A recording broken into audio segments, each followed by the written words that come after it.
Salut. Salut, je m'appelle Michal.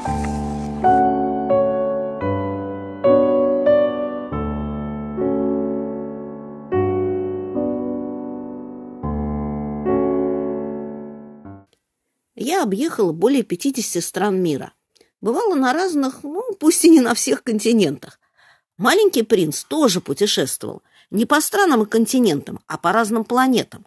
Во время своих межпланетных странствий он не переставал удивляться и постоянно узнавал что-то новое, что заставляло его мыслить, сравнивать, делать открытия. За что я люблю путешествия? Да за то, что они объединяют людей.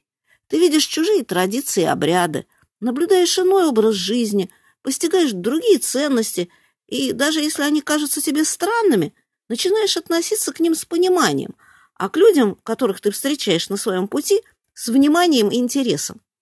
Знания, личные впечатления, опыт странствий – вот настоящее богатство, которым обладал маленький принц. Этому богатству стоит по-доброму позавидовать. В путь за маленьким принцем.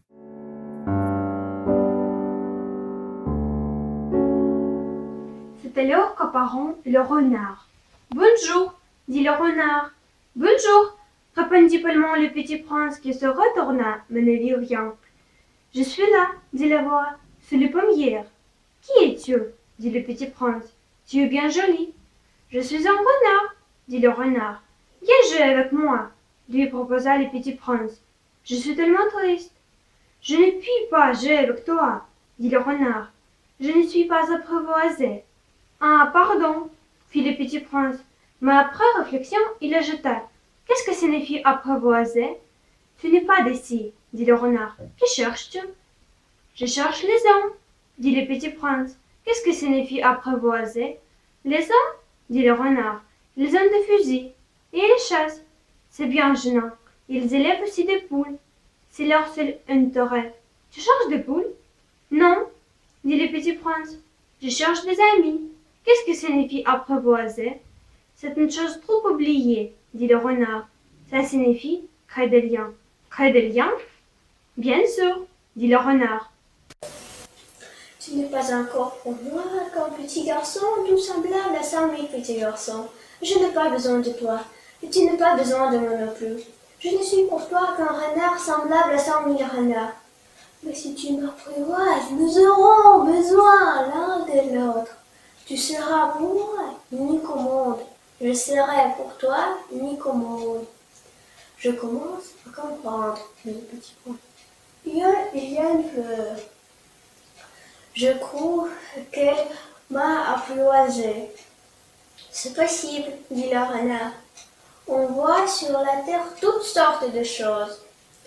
Oh, ce n'est pas sur la terre. Sur une autre planète? Oui. Il y a des chasseurs sur cette planète-là? Non. Ça c'est intéressant. Et des poules? Non. Rien n'est parfait, soupira le renard. Mais le renard revint à son idée. Oui, je chasse des poules, les hommes me chassent. Toutes les poules se ressemblent et tous les hommes se ressemblent. Je m'ennuie donc un peu. Mais si tu m'apprivoises, ma vie sera comme ensoleillée. Je commettrai un bruit de pas qui sera différent de tous les autres. Les autres pas me font rentrer sur terre. Le tien m'appellera hors du terrier comme une musique. Et puis, regarde, tu vois là-bas les champs de blé. Je ne mange pas le pain. Le blé pour moi est utile. Le champ de blé ne me rappelle rien. Et ça c'est triste. Mais tu as des cheveux couleur d'or. Alors ce sera merveilleux quand tu m'auras apprivoisé. Le blé qui est doré me fera souvenir de toi. Et j'aimerais le bruit du vent dans le blé. Le renard se tut et regarda longtemps le petit prince. S'il te plaît, apprivoise-moi, dit-il. Je veux bien, répondit le petit prince. Mais je n'ai pas beaucoup de temps. J'ai des idées à découvrir et beaucoup de choses à connaître. On ne connaît que les choses que l'on apprivoise, dit le renard.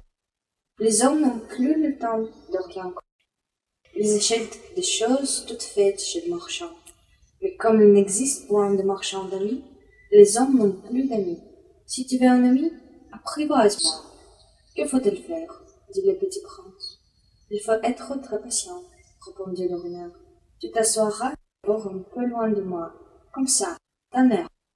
Je te regarderai du coup de l'œil, et tu ne diras rien. Le langage est source de malentendus. Mais chaque jour, tu pourras t'asseoir un peu plus près. Le lendemain revint le petit prince. Il eût mieux valu revenir à la même heure, dit le renard. Si tu viens par exemple à 4 heures de l'après-midi, dès 3 heures, je commencerai d'être heureux. Plus l'heure avancera, plus je me sentirai heureux. À 4 heures, déjà je m'agiterai et m'inquiéterai, je découvrirai le prix du bonheur. Mais si tu viens n'importe quand, je ne saurai jamais à quelle heure m'éveiller le cœur. Il faut des rites. Qu'est-ce qu'un rite, dit le petit prince. C'est quelque chose trop oublié, dit le renard. C'est ce qui fait qu'un jour est différent des autres jours, une heure des autres heures. Il y a un rite, par exemple, chez mes chasseurs. Ils dansent le jeudi avec les filles du village. Alors, le jeudi est jour merveilleux. Je vais me promener jusqu'à la vigne. Si les chasseurs dansaient n'importe quand, les jours s'y ressembleraient tout, et je n'aurais point de vacances. Ainsi le petit prince apprivoisa le renard, et quand l'heure du départ fut proche. « Ah, dit le renard, je pleurerai. C'est ta faute, dit le petit prince. Je ne te souhaitais point de mal, mais tu as voulu que je t'apprivoise. Bien sûr, dit le renard. Mais tu vas pleurer, dit le petit prince. Bien sûr, dit le renard. Alors tu n'y gagnes rien. J'y gagne, dit le renard, à cause de la couleur du blé. Puis il ajouta, « Va revoir les roses. Tu comprendras que la tienne est unique au monde. Tu reviendras me dire adieu, et je te ferai cadeau d'un secret. » Le petit prince s'enfuit revoir les roses. « Vous n'êtes pas du tout semblable à ma rose. Vous n'êtes rien encore, leur dit-il. Personne ne vous a apprivoisé, vous n'avez apprivoisé personne. Vous êtes comme était mon renard. Ce n'était qu'un renard semblable à 100 000 autres, mais j'en ai fait mon ami, et il est maintenant unique au monde. » Et les roses étaient jaunées. « Vous êtes belles, mais vous êtes vides, leur dit-il encore. On ne peut pas mourir pour vous. Bien sûr, ma rose à moi, un passant ordinaire croirait qu'elle vous ressemble. Mais à elle seule, elle est plus importante que vous toutes, puisque c'est elle que j'ai arrosée, puisque c'est elle que j'ai abritée par le paravent, puisque c'est elle dont j'ai tué les chenilles, sauf les 2 ou 3 pour les papillons, puisque c'est elle que j'ai écouté se plaindre, ou se vanter, ou même quelquefois se taire, puisque c'est ma rose. » Et il revint vers le renard. « Adieu, dit-il. Adieu, dit le renard. Voici mon secret. Il est très simple. On ne voit bien qu'avec le cœur. L'essentiel est invisible pour les yeux. L'essentiel est invisible pour les yeux, répéta le petit prince afin de se souvenir. C'est le temps que tu as perdu pour ta rose qui fait ta rose si importante. C'est le temps que j'ai perdu pour ma rose, fit le petit prince afin de se souvenir. Les hommes ont oublié cette vérité, dit le renard, mais tu ne dois pas l'oublier. Tu deviens responsable pour toujours de ce que tu as apprivoisé. Tu es responsable de ta rose. Je suis responsable de ma rose, répéta le petit prince afin de se souvenir.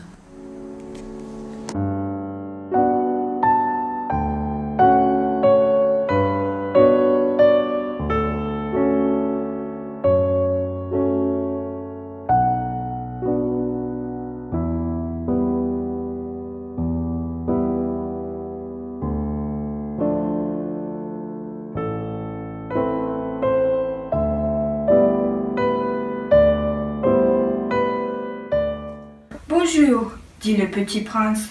Bonjour, dit l'aiguilleur. Que fais-tu ici, dit le petit prince. Je trie les voyageurs par paquet de 1000, dit l'aiguilleur. J'expédie les trains qui les emportent, tantôt vers la droite, tantôt vers la gauche. Un rapide illuminé, gronda comme le tonnerre, fit trembler la cabine d'aiguillage.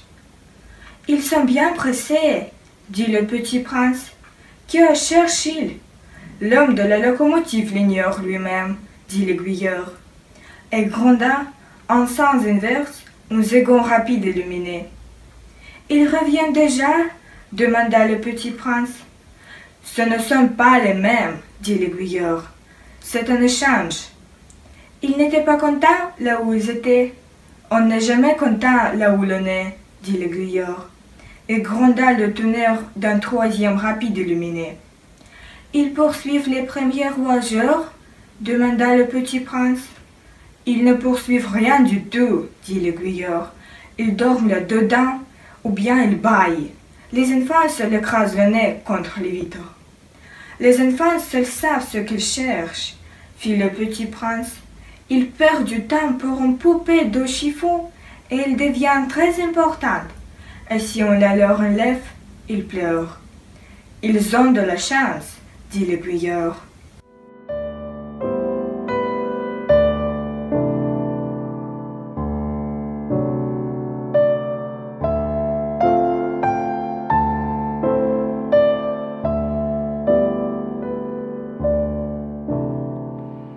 Bonjour, dit le petit prince. Bonjour, dit le marchand des pilules perfectionnées qui apaisent la soif. Il en avale une par semaine et l'on n'éprouve plus le besoin de boire. Pourquoi rends-tu ça? Dit le petit prince. C'est une grosse économie de temps, dit le marchand. Les experts ont fait des calculs. On épargne 53 minutes par semaine. Et que fait-on de 53 minutes? On fait ce que l'on veut. Moi, se dit le petit prince, si j'avais 53 minutes à dépenser, je marcherais tout doucement vers une fontaine.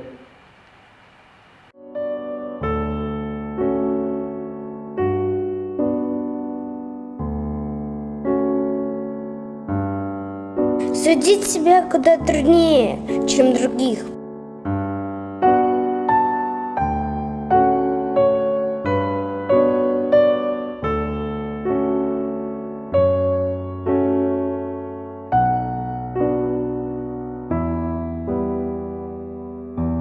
Если ты сумеешь правильно судить себя, значит ты мудр.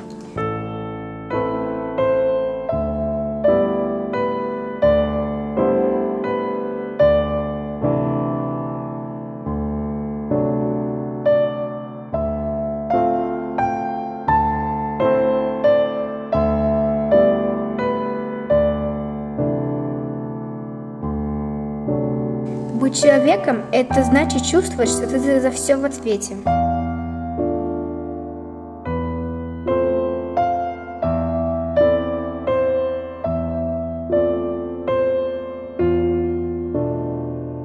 Слишком много в мире людей, которым никто не помог пробудиться.